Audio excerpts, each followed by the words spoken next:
எது இதுவோ உன் மௌனம் சொல்கின்ற எழுத்தில்லா ஓசைகள் என்னென்று நான் சொல்லுவேன்.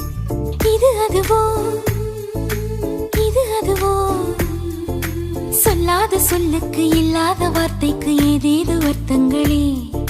பெண் தோழன் நான் ஆண் தோழி நீ நட்புக்குள் நம் காதல் வாழும்.